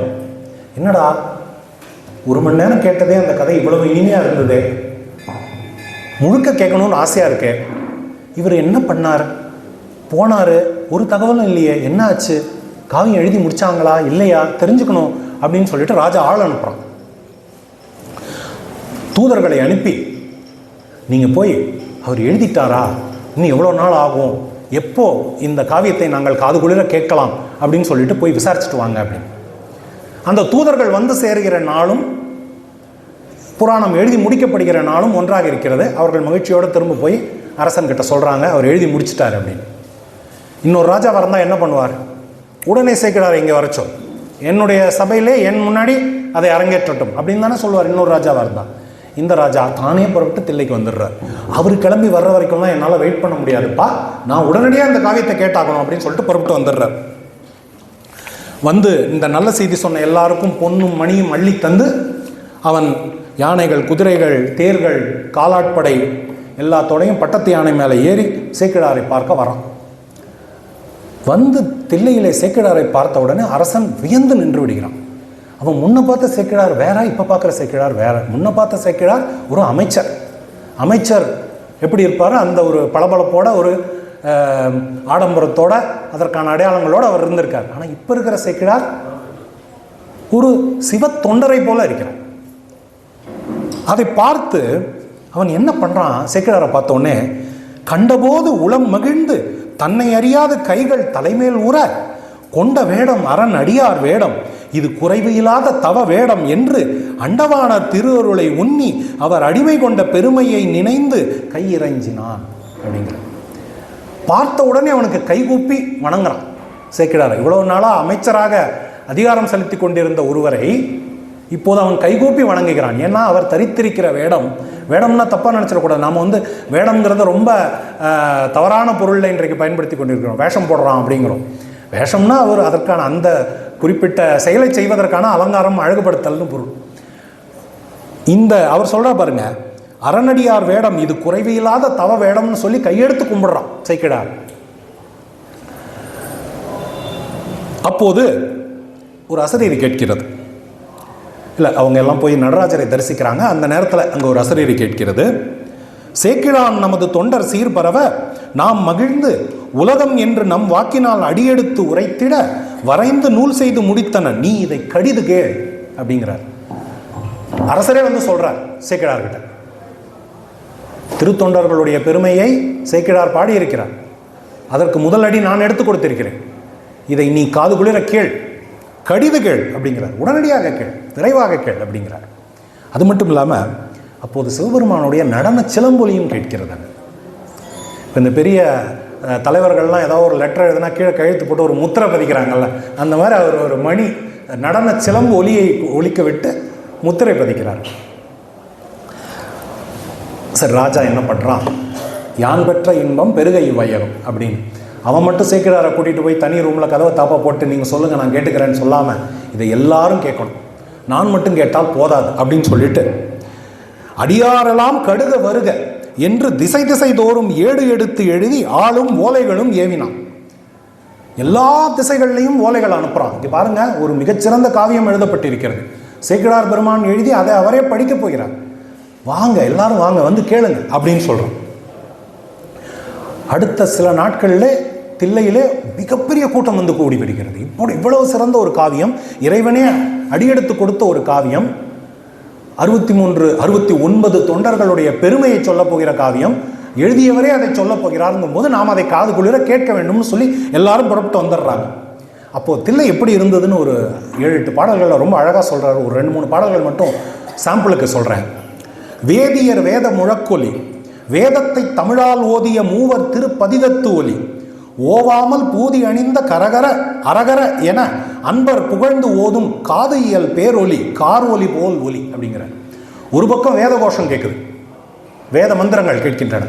இன்னொரு பக்கம் வேதத்தை தமிழில் ஓதிய மூவர், அப்பர், ஞானசம்பந்தர், சுந்தரர், இவர்கள் மூவருடைய திருப்பதிகங்கள் கேட்கின்றன. ஒரு பக்கம் வேத ஒலி கேட்கிறது, இன்னொரு பக்கம் தேவார ஒலி கேட்கிறது, இன்னொரு பக்கம் விபூதி அணிந்து கொண்டு அரஹர அரஹர ஹரஹரன்னு சொல்லிட்டு இருக்கிற அன்பர்களுடைய ஒலி கேட்கிறது.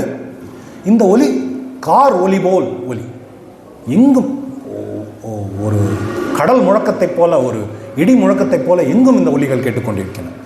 பூசிப்பவர் சிலர், பூசித்து அன்போடு புனிதன் தாள் நேசிப்பவர் சிலர், பிறவா வரம் அருள் நிமலா என்று யாசிப்பவர் சிலர், திருமுறை எழுதி கலிகூற வாசிப்பவர் சிலர். ஒரு பக்கம் சில பேர் என்ன பண்ணுறாங்களாம், கையெடுத்து கும்பிடுறாங்க சிவனை. இன்னொரு பக்கம் புனிதர் தாள் நேசிக்கிறாங்க, சிவபெருமான் மேலே அன்பை செலுத்துகிறவர்கள். இன்னொரு பக்கம் பெருமானே இன்னொரு முறை நான் பிறக்கக்கூடாது, அந்த வரத்தை எனக்கு கொடு அப்படின்னு யாசிக்கிறாங்க சில பேர். இன்னொரு பக்கம் அப்பர், ஞானசம்பந்தர், சுந்தரர் எழுதிய திருமுறை பாடல்களை எல்லாம் எழுதி அதை படித்து மகிழ்கிறவர்கள். இன்றைக்கும் பல பேர் நாள்தோறும் தேவார பாடல்கள், திருவாசக பாடல்களை கையால் எழுதி படித்து மகிழ்கிறவர்கள் இருக்கிறார். அவர்களுக்கு எழுதுவது ஒரு மகிழ்ச்சி, அது ஒரு தொண்டு. சங்கு, பேரிகை, வீணை, தாளங்கள், வேங்குழல்கள், கொம்புகள், எக்காலங்கள், தக்கைகள், பம்பைகள், மணிகள், இப்படி நிறைய மங்கள ஒலிகள் எங்கு பார்த்தாலும் கேட்டுக்கொண்டிருக்கின்றன. ஊரை முழுக்க மிகச்சிறப்பாக அலங்கரித்திருக்கிறார்கள். சிவபெருமான் நடம் செய்கிற அந்த அம்பலத்துக்கு முன்னால் கோமியம் தெளித்து மெழுகிட்டு கோலம் போட்டு 6 கால்களை கொண்ட ஒரு பீடத்தை அங்கே அமைத்து அதுக்கு மேலே பசும் பட்டு துணியை விரித்து அதுக்கு மேலே ஒரு வெள்ளை துணியை மடித்து வைத்து அதுக்கு மேலே தேன் நிறைந்த பூக்களை தூவி நறுமணம் கமழ்கிற தூப தீபங்களை எல்லாம் அந்த பக்கத்தில் வச்சு அங்கே பெரிய புராணத்தை வைத்து வணங்குகிறார்கள், வழிபடுகிறார்கள். சீக்கியர்களுடைய பொற்கோயிலுக்கு போனீங்கன்னா அவங்க அந்த குரு கிரந்த சாஹிப் அப்படிங்கிற அந்த புத்தகத்தை எவ்வளோ தூரம் மதிக்கிறார்கள், எவ்வளோ தூரம் வழிபடுகிறார்கள் அப்படிங்கிறத நம்ம பார்க்குறோம். அதை போல சொல்லப்போனால் அதுக்கெல்லாம் முன்னோடியாக ஒரு புத்தகத்தை இந்த அளவுக்கு சிறப்பாக வைத்து வழிபட்டிருக்க, ஏனெனில் அது சொல்லப்பட்டிருப்பது திருத்தொண்டர்களுடைய கதை அப்படிங்கிறதா வச்சு வணங்கி சேக்கிழார்கிட்ட கேட்குறாங்க, ஐயா எழுதிட்டீங்க, இப்போ நீங்களே இதை படித்து எங்களுக்கு பொருள் விளக்கி சொல்லுங்கள் அப்படிங்கிற. சேக்கிழார் சொல்கிறார், தொண்டர்கள் எல்லாம் கேட்குறாங்க. 1 நாள் 2 நாள் இல்லை, அடுத்த ஆண்டு வரைக்கும் சொல்கிறார் சேக்கிழார். மிக நீண்ட காவியம் பெரிய புராணம் சொல்லி விளக்கமும் சொல்கிறார். எல்லாரும் கேட்கிறார்கள். ஸ்ருதி மொழி இது என்றார்கள். இதுதான் வேதம் எங்களுக்கு அப்படிங்கிறாங்க. நம்ம ஒன்று சொன்னோம் இல்லையா, மெயின் கேரக்டர்ஸ்னு சிவகதைன்னு சோழன் கிட்ட போய் சொன்ன சேக்கிழார் சிவனுடைய கதையல்லவா சொல்லியிருக்கணும். சிவனுக்கு இவ்வளவு கதை இருக்கு. அவர் யானை தோலை உரித்த கதையை சொல்லலாம், முப்புறங்களை எரித்த கதையை சொல்லலாம், அம்பிகையை தன் உடலில் பாதியாக ஏற்ற கதையை சொல்லலாம். எவ்வளவு கதை இருக்கு சிவனை பற்றி சொல்வதற்கு. ஆனால் அவர் சிவகதைன்னு எதை சொன்னார்? தொண்டர் கதையைத்தான் சொன்னார். அதனால தான் இவர்கள் அந்த தொண்டர் கதையை கேட்டுவிட்டு ஸ்ருதி மொழி இது, ஸ்ருதின்னா வேதம், இதுதான் எங்களுக்கு வேதம் அப்படிங்கிறாங்க. அடுத்த ஆண்டு சித்திரை மாதம் திருவாதிரை நட்சத்திரத்திலே பெரிய புராணத்தை படித்து முடிக்கிறார். ஓராண்டுக்கு படிக்கிறார். இந்த ஓராண்டிலே அன்பர்கள் அங்கே தில்லையிலே தங்குவதற்கான எல்லா ஏற்பாடுகளையும் அந்த சோழன் பண்ணியிருக்கான். அவங்க என்னென்ன அவங்க இங்கே மடங்கள், விளக்குகள், உடைகள், போர்வைகள், உணவு எல்லாத்தையும் விளக்கியிருக்க சேக்கிழார் புராணத்தில். 1 மணி நேரத்துக்குள்ளே இந்த புத்தகத்தை சுருக்கி சொல்வது மிக கடினம். முக்கியமான பகுதிகளை மட்டும் தொட்டுட்டு போகிறேன் நான். எல்லாம் ஏற்பாடு செய்து ஓராண்டு முழுக்க கேட்ட பிறகு பெரிய புராணம் வாசித்து முடிக்கப்பட்டு விட்டது, அரங்கேறி விட்டது. உடனே என்ன செய்கிறான் அரசன்? ஒரு யானையுடைய முதுகிலே ஒரு பொன் தட்டை வைத்து அதன் மீது பெரிய புராணம் நூலை வைத்து சேக்கிழார் சுவாமிகளையும் யானையின் மீது ஏற்றி தானும் அதே யானை மீது ஏறி 2 கைகளாலும் சேக்கிழாருக்கு கவரி வீசி கொண்டு வருகிறான். எங்கேயாவது ராஜா கவரி வீசி பார்த்துருக்கீங்களா? ராஜாவுக்கு தான் 4 பேர் கவரி வீசுவாங்க. ராஜா யாருக்காவது கவரி வீசி பார்த்துருக்கீங்களா? இங்கே பார்க்குறோம். ஊர்வலம் வராங்க. அப்போ மக்கள்லாம் பார்க்குறாங்க. அப்போ பார்த்துட்டு அவங்களாம் பேசிக்கிறாங்க. காவலனார் இவர், தவர் இவர், காவலர் கவரி இடத்தகுமோ, இவர் ராஜா, அவர் தவ முனிவர், ராஜா போய் ஒரு முனிவருக்கு கவரி வீசலாமோ அப்படின்னு சொல்லிட்டு சில பேர் கேட்குறாங்க. அது இந்த வம்பு பேசுறதுக்கு எல்லாருமே இருப்பாங்க ஊரில், என்ன நடந்தாலும் ஏதாவது ஒன்று பேசுறதுக்கு. அப்போ மற்றவங்க சொல்கிறாங்க, சேவையர் காவலனார் சிவமான சிறப்பு, இது நல்ல சிறப்பு. அவர் சிவத்தொண்டர், சிவத்தொண்டருக்கு எல்லாரும் தொண்டு செய்யணும். சிவத்தொண்டருக்கு தொண்டு செய்வது சிவனுக்கு தொண்டு செய்வதை போல. அப்போ ராஜாவுக்கும் அது பொருந்தும். அப்போ ராஜா கவரி வீசத்தில் எந்த தப்பும் கிடையாது அப்படின்னு சொல்லிட்டு அவர்கள்லாம் சொல்கிறாங்க. அப்புறம் இன்னொருத்தர் சொல்கிறார், தேவரும் எழுதவனா மறையை தமிழ் செய்து திருப்பதிகம் பாடு மூவரும் ஒரு முதலாய் உலகத்து முளைத்த முதல் பொருள் தான் அப்படிங்கிறார். நீ என்ன நினைச்சிட்டு இருக்க நீ சேக்கிழாரை பத்தி? தேவர்களாலும் எழுத முடியாத கதைன்னு இப்ப பார்த்தோம் இல்லையா கொஞ்ச நேரத்துக்கு முன்னாடி? தேவர்களாலும் எழுத முடியாத ஒரு கதையை அவர் எழுதியிருக்கிறார். அது ஒரு சிறப்பு. திருப்பதிகம் பாடு மூவரும், அப்பர், ஞானசம்பந்தர், சுந்தரர் என்கிற தேவாரம் பாடிய மூவரும் ஒரு முதலாய் உலகத்து முளைத்த, அந்த 3 பேரும் ஒரு உருவம் எடுத்து வந்திருக்கிற ஒரு சிறப்பாக சேக்கிழார் இருக்கிறார். அப்படி இருக்கும்போது அவருக்கு அரசன் கவரி வீசினா என்னையா தப்பு அப்படின்னு சொல்லிட்டு சில பேர் பேசுறாங்க. அப்புறம் இன்னொருத்தர் சொல்றார், ரொம்ப அழகான பாடல். மதுர ராமாயண கதை உரை செய்த வான்மீக பகவானும் ஒப்பு அல்ல. விதி வழி பாரத முறை செய்து கரை செய்த வேத வியாதனும் ஒப்பு அல்ல. சிதைவார 1000 நாவுடன் அறிவு உள சேட விசேடனும் ஒப்பு அல்ல. பொதியமலை குரு முனிவனும் ஒப்பு அல்ல. புகழ் புனை குன்றை முனிக்கு அப்படிங்கிறார். புகழ் நிறைந்த குன்றத்தூர் முனிவராகிய சேக்கிழாருக்கு யாரும் இணையாக மாட்டார்கள். யாரும்னா யாரெல்லாம் இணையாக மாட்டார்கள்? காதுக்கு இனிமையான தேனை போன்ற ராமாயண கதையை எழுதிய வால்மீகி பகவானும் இவருக்கு இணையாக மாட்டார். முறைப்படி பாரத கதையை விரிவாக எடுத்துச் சொன்ன வேத வியாசரும் இவருக்கு இணையாக மாட்டார். 1000 நாக்குகளை கொண்டு மிகுந்த அறிவோடு எந்நேரமும் சிறந்த விஷயங்களை மட்டுமே பேசிக்கொண்டிருக்கிறார் ஆதிசேடனும் இவருக்கு ஒப்பாக மாட்டார். புதிய மலையிலே இருக்கிற குருமுனிவர் அகஸ்தியரும் இவருக்கு ஒப்பாக மாட்டார். அப்படிப்பட்ட மிகப்பெரிய புலவர் இவர் அப்படின்னு சொல்லிட்டு எல்லாரும் வாழ்த்துறாங்க. இவ்வாறு இவர்கள் எல்லாம் வாழ்த்தி கொண்டு செல்ல திருத்தொண்டர் புராணம் நடராஜருடைய சந்நிதியிலே கொண்டு போய் வைத்து வணங்குகிறார்கள். சிவபெருமானுடைய பெருமையை பாடும் நூல்கள் 12 திருமுறைகளாக பிரிக்கப்பட்டிருக்கின்றன. முதல் 7 திருமுறைகளும் மூவர் என்று சொல்லப்படுகிற அப்பர், ஞானசம்பந்தர், சுந்தரர் எழுதியவை. அதன் பிறகு மாணிக்கவாசகர் எழுதியது 8ஆம் திருமுறை. 9ஆம் திருமுறையும் 11ஆம் திருமுறையும் பல்வேறு புலவர்கள் எழுதிய பாடல்களின் தொகுப்பு. 10ஆம் திருமுறை திருமூலர் எழுதிய திருமந்திரம். 12வது திருமுறையாக பெரிய புராணத்தை ஏற்றுக்கொண்டு அந்த இடத்திலே அவர்கள் வைக்கிறார்கள். இன்றைக்கும் திருமுறை ஓதுகிறவர்கள் பெரிய புராணத்தை அதே மதிப்போடு ஓதிக்கொண்டிருக்கிறார்கள். மதிப்போடு ஓதுவது ஒரு பக்கம் இருக்க, நான் முன்னே சொன்ன மாதிரி அதன் மூலமாக நமக்கு இவ்வளவு விஷயங்கள் தெரிய வருகின்றன. இவர்களுடைய கதைகள் பெரிய புராணமே படிக்காதவர்களுக்கு கூட கண்ணப்பர் கதைன்னா தெரிஞ்சிருக்கும், பிள்ளைக்கறி கேட்ட பெருமான் கதை தெரிஞ்சிருக்கும், இளையான்குடி பாரநாயனார் கதை தெரிஞ்சிருக்கும். இப்படி கதைகள் பரவி கொண்டிருக்கின்றன. நூலாக படிக்கிறவர்களும் இருக்கிறார்கள்.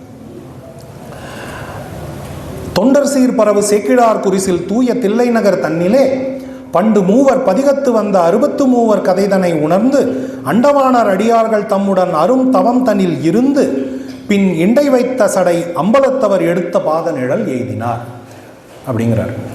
சேக்கிழார் தில்லையிலேயே தங்கி தொடர்ந்து இந்த திருத்தொண்டர்களுடைய கதையை எல்லாருக்கும் எடுத்துரைத்து சிவபெருமானை முறைப்படி வழிபட்டு சிவபெருமான் திருவடிகளை சேர்க்கிறார். நிறைவாக ஒரு பாடலை சொல்லி முடிக்கிறேன். வாழி தில்லை மணிமன்றுள் என்றும் நடமாடும் அம்கணர் மலர்பாதம் வாழி காழி நகர் வாழ வந்த திருநெறியர் ஆதிபதி வள்ளல் தாள் வாழி அன்பர் திருநீரும் இட்ட திருமுண்டமும் துவய கவசமும் வாழி குன்றைமுனி சேவையாதி திருவாய் மலர்ந்து அருள் புராணமே. இந்த பாடலில் வாழி வாழின்னு சொல்லி வாழ்த்துவது ஒரு மரபு. யார் யாரெல்லாம் வாழி அப்படின்னு சொல்கிறாருன்னா, முதல்ல தில்லை மணிமன்றுள் தில்லை அம்பலத்திலே என்றும் நடமாடும், என்றென்றும் திருநடனம் செய்து கொண்டிருக்கிற நடராஜ பெருமானாகிய சிவபெருமானுடைய திருவடிகள் வாழ்க. வாழி காழி நகர் வாழ வந்த திருநெறியர் ஆதிபதி வள்ளல் தாள். காழின்னா சீர்காழி, இன்றைக்கு சீர்காழின்னு சொல்லப்படுகிற ஊர். சீர்காழியிலே பிறந்து அந்த நகரை வாழச் செய்த திருநெறி பெருமான் ஞானசம்பந்தர் அவரோடு திருநெறி எழுதியிருக்கிற மற்ற புலவர்கள் எல்லாரையும் வாழ்த்துகிறார். வாழி அன்பர் திருநீரும் இட்ட திருமுண்டமும் துவய கவசமும், தொண்டர்கள் அணிந்து கொண்டிருக்கிற திருநீரையும் ருத்ராட்ச மலையையும் மற்ற திருச்சின்னங்களையும் வாழ்த்துகிறார். நிறைவாக வாழி குன்றை முனி சேவையாதி திருவாய் மலர்ந்து அருள் புராணமே அப்படிங்கிறார். சிவனை பாடிய புலவர்களையும் சிவ சின்னங்களையும் வாழ்த்தி நிறைவாக பெரிய புராணம் வாழ்க என்று சொல்லி முடிக்கிறார். இந்த நூலின் சிறப்பை நாம் தெரிந்து கொண்டு விட்ட பிறகு நான் உங்களிடம் கோர விரும்புவது என்னவென்றால், வாய்ப்பு அமைகிறவர்கள், தமிழ் படிக்க தெரிந்தவர்கள் பெரிய புராணத்தை நேரடியாக சேக்கிழாரின் சொற்களில் படியுங்கள். அது ஒரு தனி இனிமை. பெரிய புராணம் நிறைய கதைகளாக கிடைக்கிறது. அனிமேஷன் வீடியோவெல்லாம் யூடியூப்பில் வலையேற்றி வைத்திருக்கிறார்கள், மேடைகளில் பேசியிருக்கிறார்கள், எல்லாம் கிடைக்குது. ஆனால் அது எல்லாமே சாறு எடுத்து கொடுத்துருக்காங்க, அவ்வளோதான். அந்த பழத்தையே நேரடியாக எடுத்து கடிப்பதற்கு இணையாகாது. சேக்கிழாருடைய சொற்கள் அவ்வளவு இனிமையானவை. அங்கே நேரில் கொண்டு போய் நம்மளை நிறுத்திடும்.